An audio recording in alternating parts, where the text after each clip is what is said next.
Anthony, you mentioned something that really struck with me, which is stories are human. And the handshake, something that insurance is all about, right? It's a promise to help you.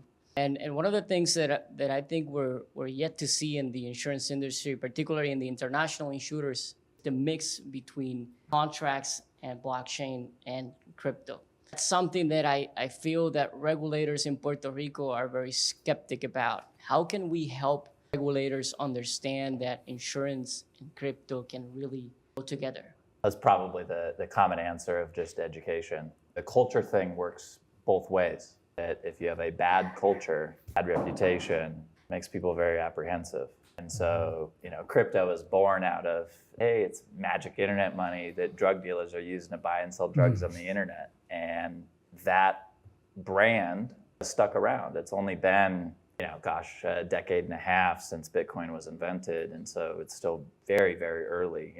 The internet has been around for coming on 50 years from now. And guess what the internet was used for when it initially came out? It was also relatively nefarious things. That is just a byproduct of innovative technologies, is that the early adopters tend to be on the less regulated side of the spectrum. A nice way of putting it, but that's certainly where they land. So part of it is time and part of it is brand. And thankfully, the way that the world is moving right now, you've seen a culture shift in the last half decade, to kind of election cycles, to where story is now driving a lot more decision making for broader populations than legacy media, for example. Legacy media, NBC, CNN, Fox News, New York Times, Wall Street Journal, whoever, those are relatively closed ecosystems that are controlled by a very small percentage of people, and they have kind of vested interest in information that ends up getting put out to the broader population.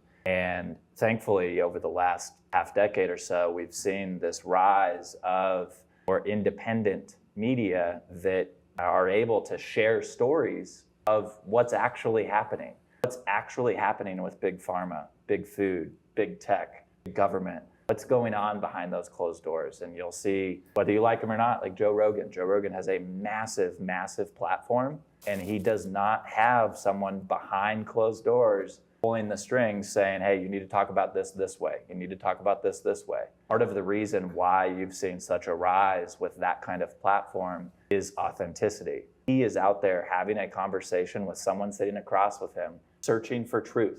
There's not a bias, one side or another, or vice versa. It's just seeking to understand. And that type of culture is infectious. Humans are so tribal. We all want a role in our tribe. We want to feel valued in that tribe. We want to have a purpose. And if culture starts shifting around to questioning things a little more and seeking to understand and seeking truth, as opposed to having really strong opinions that are strongly held, have a strong opinion, but be open to changing your mind. And that culture is shifting, and it'll have a massive impact on exactly the challenge that you just brought up.